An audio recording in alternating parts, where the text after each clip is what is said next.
Hi, Stuart Townend here. This is part of the video series that we're calling Preparing to Lead. Today I want us to look at alternate tunings. In the introduction, I talked a little bit why you might want to explore different alternate tunings and how it plays to the strengths of the guitar. So I want to show a couple of different alternate tunings. The most simple one is what you might call the drop D. So the E string here, the low string, if you like, the deepest sounding string, if you take that down, take it down 2 semitones. So you're taking it from an E down to a D. So that means it's the same note, about an octave down of your D string. So that's an easy way to tune it. You get this bigger sound. Usually when you're playing D, you kind of avoid this bottom E string because it doesn't sound right if you hit it, which means that you just kind of get a middle and toppy sound. Now you can actually include the bottom string and make a bigger sound. What's that useful for? Sometimes when you want that sort of what we call a pedal bass sometimes of the D going through different chords. I think of Before the Throne of God Above, for example, which quite often you kind of do an introduction, or we used to do an introduction of you play the D and then it's like a G over D and then it's like a C over D, and you've got this kind of D pedal that we sometimes call it going right the way through the whole song. So you kind of go like this.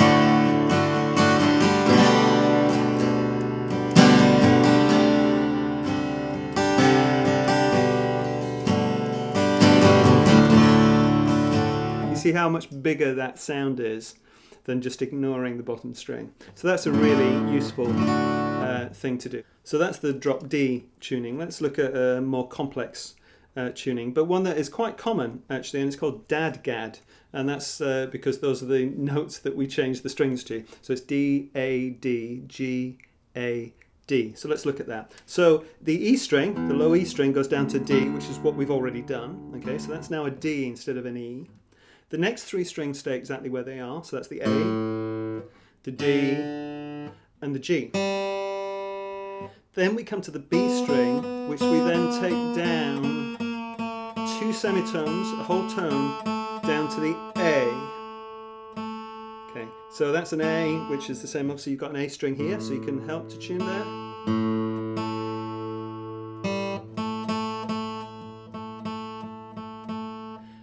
And then the E string, the top E string, goes down to a D as well. So that's down 2 semitones, and so that will be the same as your D string. So what's the effect of that? You get this sound. Now you'll notice that's quite different from the concert tuning. If you played the concert tuning open string with no hand on, it wouldn't sound like a chord at all. This almost sounds like a standard chord. It sounds like a D chord. The only thing that's slightly different is you've got one note that's sort of like extraneous to it, and that's a G, which the clever among you will know that's like a sus4. So it's like you're playing a D sus4. So we're nearly there in terms of that. Can you tell that open sound? That actually is a really, really pleasant sound and a really big open sound. Now all I would need to do to change this to a D chord, a full D chord, would be to put my finger on the second fret of that G string, and we get the sound.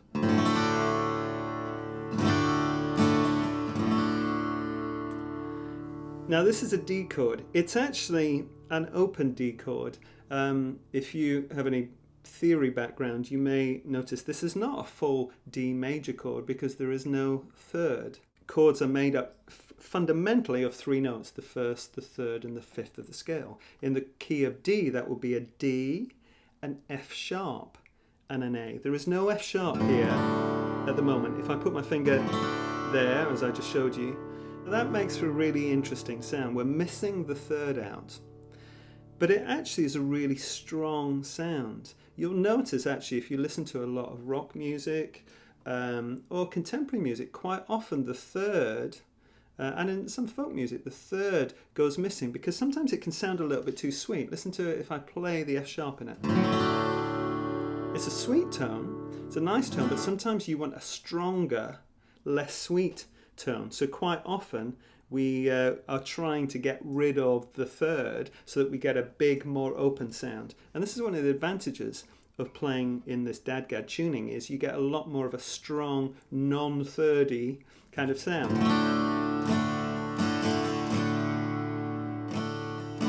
So that's one of the strengths of the DADGAD tuning. Now what we need to learn now is, obviously because we've changed the tuning, some of the shapes that we are familiar with in standard tuning are not going to work now. So for example, if I played a C shape, it would sound pretty awful like this. Okay, so our kind of current understanding of how the shapes work are going to have to change in order for us to accommodate that. But actually, thankfully, it's not that difficult to do. You can reach all the main chords that you would need within a sort of a diatonic scale here, the 5 or 6 chords, which are to be honest, the main areas, the main chords that are used, for example, in lots of worship songs or in straightforward folk songs. So we're going to look at a few of these. So you've got the D chord here with that strength of that sound. If I want to play what is a common chord in relation to the D, which would be a G, then I'm going to move my hand up here and play what looks slightly like an E shape. I'm going to put my middle finger on the low string, and I'm going to go up to 1, 2, 3, 4, 5, 5th fret. I'm going to use my ring finger on the A string, and that's on the 5th fret too. I'm going to leave the next note, which is a D, open because that still works, and I'm going to take my index finger and put it on the G string on the 4th fret. Hope you can see that. You get this sound. Okay, so hear those two together. Okay, now the other common chord that we would probably be using in this is the A chord. That's the 5th of the scale. So we're going 1, 4, 5. This is really easy because if you've worked out where to put your fingers here, just move it up 2 frets and you get this. So we've now got 3 main chords within the key of D. We've got D, G, and A. And I really like all those sounds because there's a lot of open strings going on, which is kind of really the strength of the guitar. Let's look at some slightly more complex chords within that range. So sometimes we want to play the 6th minor. So that would be a B minor. What I'm going to do, and this is what I use quite a lot, is I'm going to move my hand up with that same G and A shape up 2 more frets. And this is not going to quite work, but let me just show you. Okay, so there's one note that's kind of in the way there. If we just move our index finger down here, then it becomes okay. So this is the one on the G string. Can you see the index fingers just slip down there?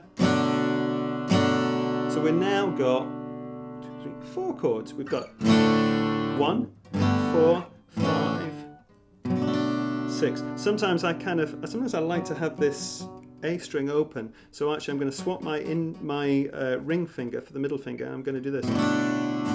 It sounds even more open then. The other one that is quite common would be the 2 minor. Okay, so you're kind of looking at an E minor chord. So how do you do this? Well, here's where I break all the rules of guitar playing, and I actually use my thumb coming over the top here to cover the first 2 strings. Slight arch in there. So I'm just playing, I'm putting it across here. So the D is becoming an E, the A is becoming a B, and listen to that. There is another way, I mentioned this, you've got the 5 here and you've got the 6. Another way of playing the 6 that I sometimes use is to come back down here, and I'm going to put my middle finger on the A string and my ring finger on the G string, and I get this. You need to be careful not to play the low note here. So that's another way of playing the 6 minor.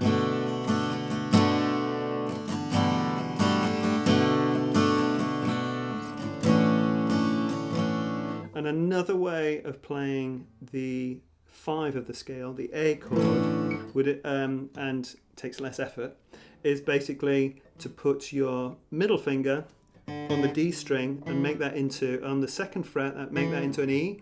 Again, avoid playing the low D, and you get this, which is a kind of a, it's got sevenths in it, and it's like an A7 chord. So we've got this.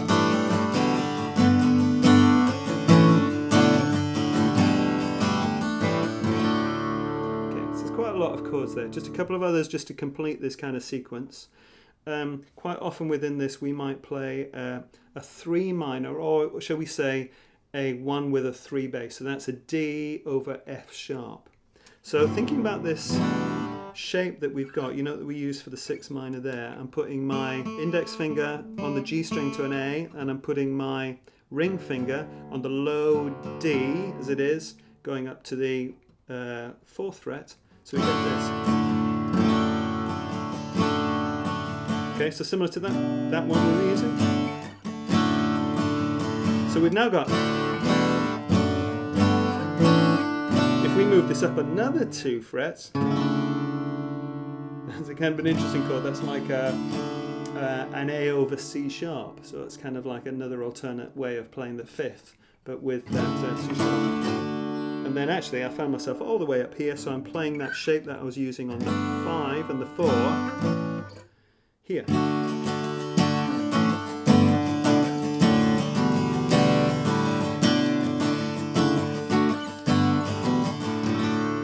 Now with this DADGAD tuning, you may be thinking, oh, does that mean I can only use DADGAD tuning for songs that are in the key of D? Because obviously it really is a D kind of shape and a D sound. But of course this is where the capo, or capo for our American friends, comes in really handy. The capo is your friend, not your enemy. You're not cheating by using it. It's actually helping to keep that really open sound. You've got this, but there's no reason why you can't stick the capo on, say you're going to play 1, 2, 3, 4, the 5th fret, and now you're in G.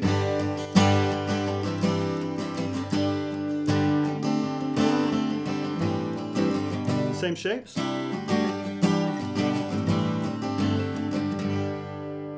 Or any key that you want. So you've got G, you could play A. This is on the 1, 2, 3, 4, 5, 6, 7th fret. Actually, we're now in A. One of the things that this may expose is less than perfect intonation on your guitar. So you need to be aware of that, and sometimes you may need to kind of just slacken off ever so slightly, particularly the bottom notes. But so you've got the same thing here now. So now playing in A, so I'm playing A, E, F sharp minor, G, and E here. Running out of neck room here, but